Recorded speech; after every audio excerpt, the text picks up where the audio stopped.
Madame, Monsieur, bonjour, bienvenue dans ce nouveau numéro de Planétaire, l'émission qui traite des questions environnementales en Afrique de l'Ouest. Cette semaine, nous parlons de la journée mondiale de la couche d'ozone célébrée le lundi 16 septembre dernier.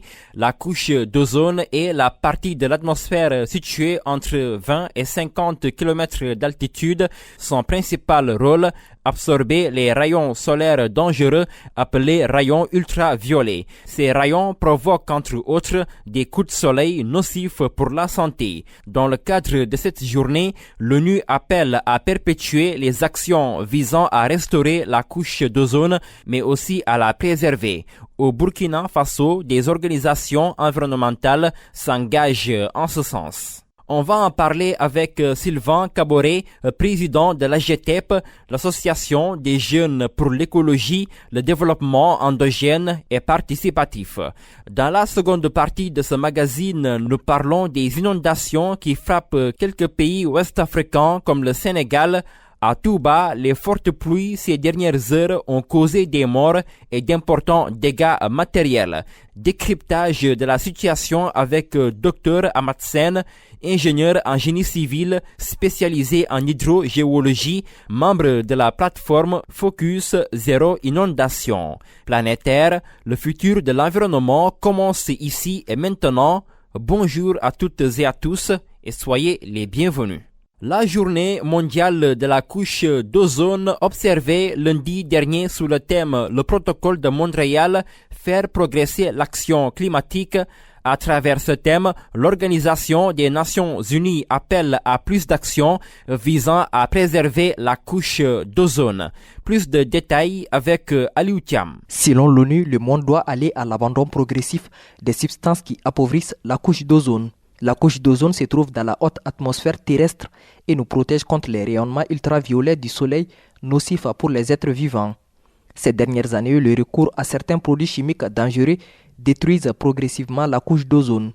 Il s'agit des halocarbures composés de plusieurs atomes de carbone. Ces substances sont essentiellement employées dans les industries qui dégagent de grandes quantités de gaz à effet de serre. Des industries basées pour la plupart dans les pays développés, notamment aux États-Unis, en Europe ou encore en Asie. En cette journée mondiale de la couche d'ozone, l'ONU plaide pour une accélération des actions dans le cadre du protocole de Montréal. Cet accord a été adopté multilatéral, fait suite à la Convention de Vienne sur la protection de la couche d'ozone adoptée le 22 mars 1985. Il a pour principal objectif de réduire et à terme d'éliminer complètement les substances qui réduisent la couche d'ozone. Il a été signé par 24 pays et par la communauté économique européenne le 16 septembre 1987 dans la ville de Montréal, au Canada, et est entré en vigueur le 1er janvier 1989.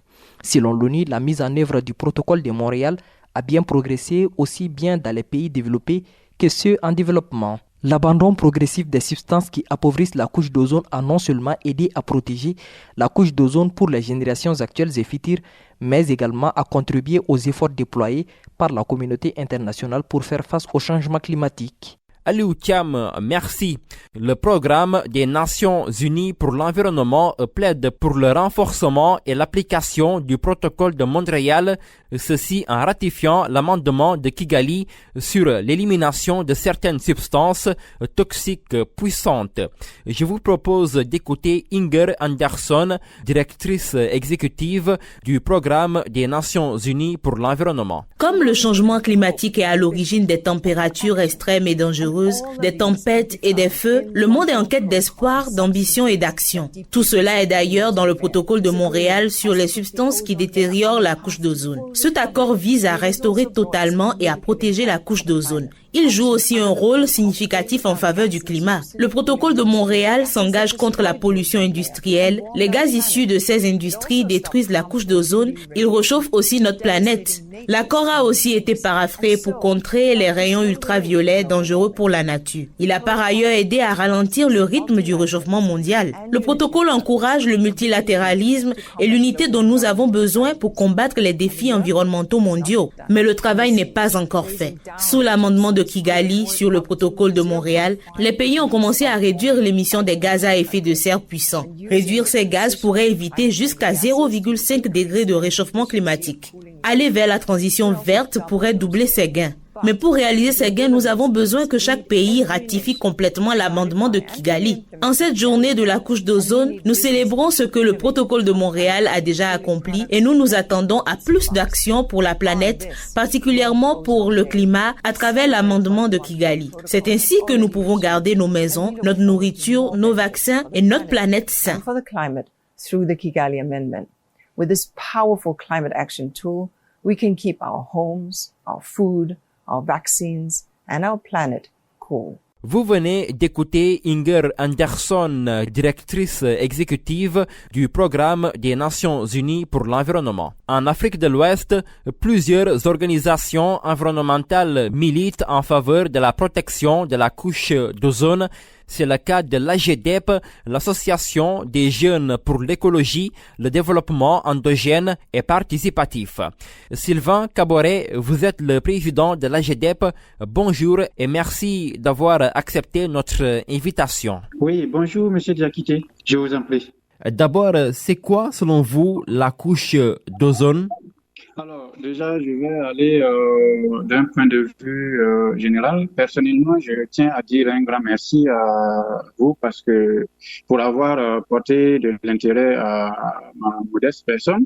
Alors, pour aller directement à la question, c'est de dire en fait que l'ozone est un composé chimique constitué de 3 atomes d'oxygène. Et c'est pour aller encore plus simple, c'est dire en fait que la couche d'ozone, c'est une région de l'atmosphère terrestre, voilà, qui joue aujourd'hui un crucial dans la protection de la vie des hommes et des êtres vivants. Voilà. Aujourd'hui, en fait, c'est de dire que la couche d'ozone absorbe la majorité des rayons ultraviolets qui peuvent être dangereux pour les organismes vivants. Aujourd'hui, par exemple, on peut dire que sans cette couche, ces rayons devraient aller quand même endommager, voilà, directement les cellules vivantes, voilà, et aussi provoquer des brûlures sur les peaux humaines, voilà, et tout. Et que vous inspire la journée mondiale de la couche d'ozone observée lundi 16 septembre dernier? Vous parlez d'un bouclier naturel contre les rayons ultraviolets nocifs. Cette journée du 16 septembre 2024, nous avons célébré récemment l'une des plus grandes actions de la coopération internationale qui est la protection de la couche d'ozone. Nous avons parlé en fait de bouclier naturel parce que c'est quelque chose de naturel. C'est quelque chose en fait qui est de naturel, c'est pas quelque chose qui est fabricable. Donc ça fait que c'est lié en fait aux enjeux en fait de l'environnement. C'est normal en fait qu'on célèbre cette journée parce que c'est l'occasion pour nous de réfléchir à l'importance, voilà, de la couche d'ozone pour la santé humaine et les écosystèmes par exemple de la planète. La journée mondiale de la couche d'ozone célébrée sous le thème le protocole de Montréal, faire progresser l'action en faveur du climat. Quels enseignements tirer de cette thématique? D'accord. Déjà, c'est de dire aujourd'hui qu'une action collective concertée entre les pays peut aboutir à des résultats tangibles. La protection de l'environnement est servie de modèle pour d'autres crises comme le changement climatique. Pour lutter aujourd'hui en fait contre les crises comme le changement climatique, il est aujourd'hui essentiel de mettre en place des politiques d'adaptation et de résilience qui prennent en compte des défis actuels et futurs, tout en impliquant les acteurs à tous les niveaux. Voilà, c'est pour dire en fait que les efforts conjoints peuvent réussir à résoudre des défis comme la destruction de la couche d'ozone et le changement climatique. On a également le fait qu'il est essentiel d'apprendre des réussites passées pour renforcer des actions climatiques actuelles et futures. Voilà, cela implique d'adopter des politiques fortes, de promouvoir des technologies durables et de travailler de manière collective à l'échelle mondiale pour protéger la planète. Et vous manifestez un intérêt particulier à la protection de la couche d'ozone. Quelles mesures prendre dans un contexte où le changement climatique atteint des proportions inquiétantes? Une très bonne question. Une question qui mettra vraiment à donner encore plus de détails pour ce qui concerne la protection de l'environnement. Aujourd'hui, ce qu'il faut savoir, c'est que dans un contexte où le changement climatique atteint des proportions inquiétantes, il est crucial de prendre des mesures urgentes pour atténuer ces impacts et s'adapter à ces effets. Ce qu'il faut savoir, c'est que, voilà, aujourd'hui, nous devons avoir, par exemple, une transition vers les énergies renouvelables. Il faut éviter tout ce qui est effet de serre, voilà, gaz. Tout ce qui est lié aux énergies fossiles, par exemple. Tout à fait, tout à fait. Il faut également électrifier les transports. Il faut également réduire également la déforestation et restaurer les forêts. Voilà, ces actions doivent être mises en œuvre à tous les niveaux, individuels, local, national et international. Voilà, pour bâtir vraiment un avenir durable et résilient. Et parlant de changement climatique, quelle est l'ampleur des impacts de la crise climatique au Burkina Faso? C'est une question vraiment d'actualité en termes d'ampleur des impacts, voilà, de la crise climatique au Burkina Faso. Au Burkina Faso, la crise climatique a vraiment des impacts importants et croissants au Burkina Faso. C'est en quelque sorte dire que en plus en fait des sécheresses, voilà, le Burkina Faso connaît vraiment des inondations de plus en plus fréquentes. Voilà, les précipitations, bien qu'en baisse globale, voilà, deviennent plus intenses sur de courtes périodes, voilà, provoquant des inondations soudaines. Et ce qui amène en fait les populations à un déplacement fréquent. Pour Burkina Faso, actuellement, c'est vraiment pas simple pour la question des inondations, c'est encore plus fréquent dans plusieurs villes. Et dernière question, Sylvain Kaboré.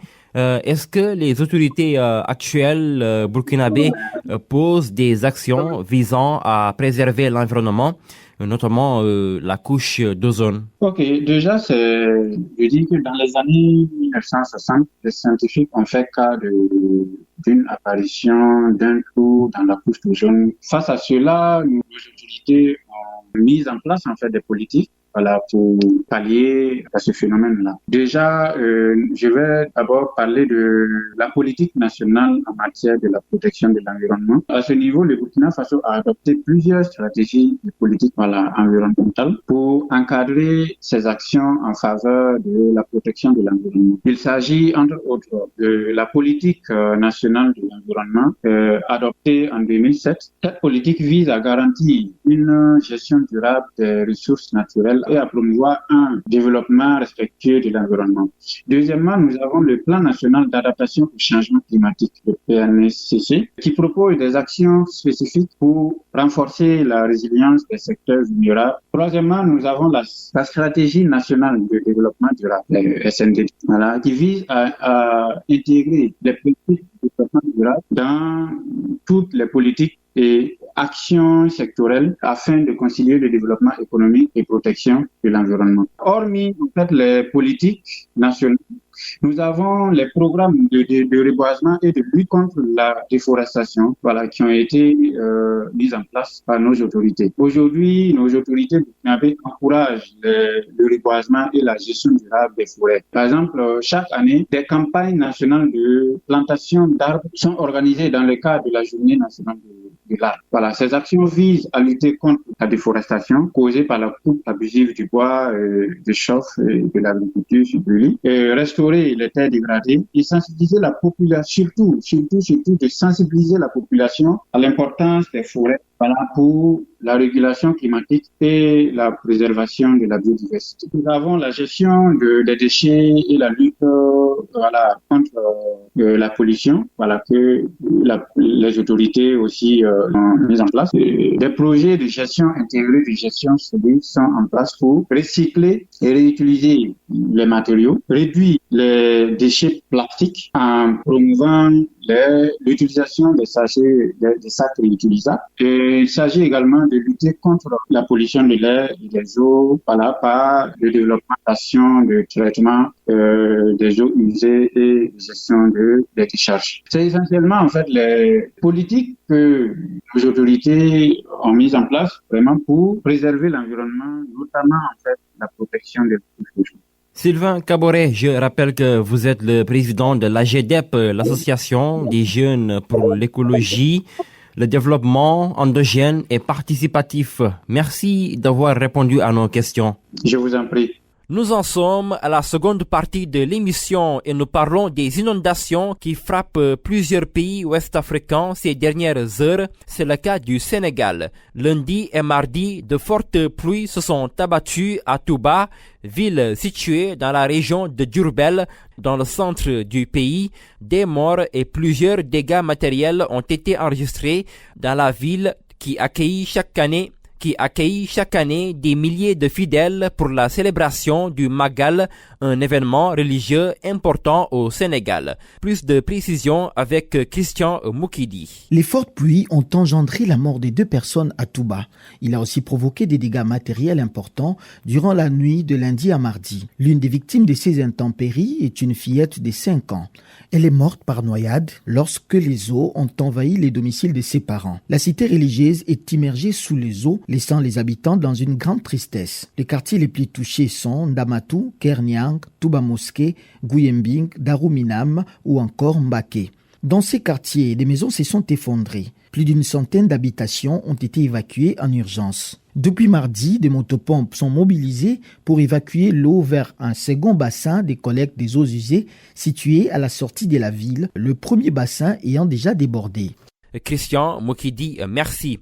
Cheikh Tidiane Dièye, le ministre de l'Hydraulique et de l'Assainissement, s'est rendu sur les lieux mardi soir. Il a apporté des précisions sur les raisons des inondations dévastatrices dans la ville de Touba.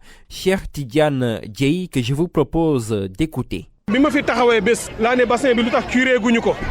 Lors de ma visite ici il y a quelques jours, je vous avais posé la question à savoir pourquoi le bassin n'a pas été curé. Alors, j'avais donné instruction à mes services pour qu'il soit curé avant l'hivernage.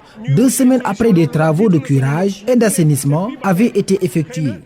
Mais ce bassin était là avant que vous habitiez les lieux. Nous aussi, quand nous sommes venus, nous l'avons trouvé ici. La population de Touba a aussi augmenté entre-temps et tous les eaux de la ville se déversent dans ce bassin. À notre passage ici, on s'est rendu compte que Touba disposait d'un seul bassin. Alors, nous avons pris toutes nos dispositions pour éviter les dégâts. Ce qui s'est passé lundi et mardi, c'est que 140 mm d'eau de pluie sont tombés. Un fait inédit à Touba. C'est une très grosse quantité d'eau que le réseau d'assainissement n'a pu contenir car il est très limité. C'est la raison pour laquelle tous ces dégâts se sont malheureusement produits. Il faut désormais des jours pour que l'eau puisse partir. Cheikh Tidiane Dièye, le ministre de l'Hydraulique et de l'Assainissement. Nous sommes à présent avec Dr Amath Sène, ingénieur en génie civil spécialisé en hydrogéologie, membre de la plateforme Focus Zéro Inondation. Dr Amath Sène, bonjour. Bonjour, Moustapha Diakité. D'abord, comment comprendre la grosse quantité de pluie qui s'est déversée à Touba lundi et mardi? On parle de 140 mm d'eau. Oui, en fait, comme j'ai l'habitude de le dire, cette année correspond à une année où on a des pluies de période de retour qui reviennent de l'ordre de 50 ans. Donc, c'est des phénomènes naturels qui sont là et qui font que le Sénégal quand même est face à une situation quand même inquiétante par rapport à l'inondation. Et vous l'avez entendu, le ministre de l'Assainissement, Cheikh Tidiane Dièye, qui parle d'une capacité limitée du réseau d'assainissement avec le bassin de Kerniang à Touba. Est-ce des explications convaincantes selon vous? Bon, je ne vais pas aller contredire le ministre, mais aujourd'hui, nous savons tous que ce qu'il a dit est vrai. Et par rapport à la situation de Touba, quand même, c'est une situation qui est accentuée par une quand même remontée des eaux de la nappe. Donc, ce qui veut dire que le sol est saturé. Et en même temps aussi, les gens habitent dans des zones non édificantées. Et ces zones maintenant constituent également des zones basses. Donc, ces zones basses maintenant collectent l'ensemble des eaux. Donc, ce qui veut dire que s'il y a absence de réseau de drainage au niveau des quartiers et des chaussées, donc c'est normal qu'on assiste à une situation d'inondation qui est quand même catastrophique à l'état actuel. Et que faut-il vraiment faire selon vous pour éviter ces genres de dégâts à Touba, mais aussi dans l'ensemble du territoire national? Bon, aujourd'hui, ce qu'on peut faire aujourd'hui, on ne peut pas faire de mesures structurelles parce que quand même le temps est limité et nous n'avons pas assez de ressources ni de moyens pour le faire. Mais ce qu'on peut faire, c'est des mesures rationnelles, des mesures d'urgence. Ces mesures d'urgence maintenant constituent maintenant à déloger les gens au niveau et aussi les reloger dans des endroits provisoires afin de pouvoir quand même régler la question de l'inondation définitivement. Parce que ce qu'on peut faire aujourd'hui, c'est des actions de pompage seulement. Et aussi essayer de quand même de raser ces zones non édificantes afin que ces zones puissent recevoir à l'avenir des eaux de pluie pour pouvoir être maîtriser tout ce qui concerne l'inondation. Docteur Amatsen, vous êtes ingénieur en génie civil spécialisé en hydrogéologie. Vous êtes par ailleurs membre de la plateforme Focus Zéro Inondation. Merci beaucoup. Merci beaucoup, Moustapha. Le Ghana a perdu plus d'un tiers de sa production de cacao durant la campagne 2023-2024. C'est ce qu'a indiqué CocoBoard, l'Office ghanéen de commercialisation du cacao. D'après l'organisation, plusieurs facteurs ont affecté la filière durant cette campagne qui a démarré il y a un an.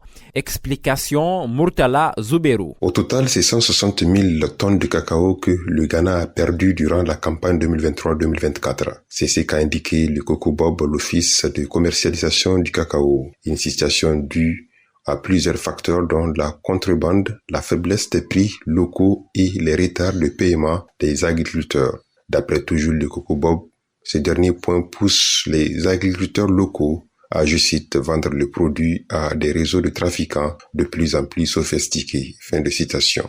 Dans un entretien accordé à nos confrères de Reuters, Charles Amenianglo, un haut responsable à l'Office ghanéen de commercialisation du cacao, a indiqué que les pertes liées à la contrebande ont triplé durant l'année 2023-2024. Rien qu'en 2024, 10 personnes ont été condamnées à des peines allant de 3 à 10 ans de prison pour contrebande. Les plus souvent, les trafiquants transportent le produit dans des camions citernes qui passent par le Togo, le Burkina Faso ou même le Mali, a indiqué l'Office ghanéen de commercialisation du cacao. Outre la contrebande, le retard de paiement des agriculteurs a aussi durement impacté la filière cacao au Ghana. Le CocoBoard, l'Office ghanéen de commercialisation du cacao, dit n'avoir pas réussi à payer à temps en raison des problèmes liés aux prêts syndiqués qu'elle utilise pour financer ses achats. À la fin du mois de juin dernier, le Ghana a produit au total 429 923 tonnes de cacao depuis le début de la campagne qui a démarré il y a un an.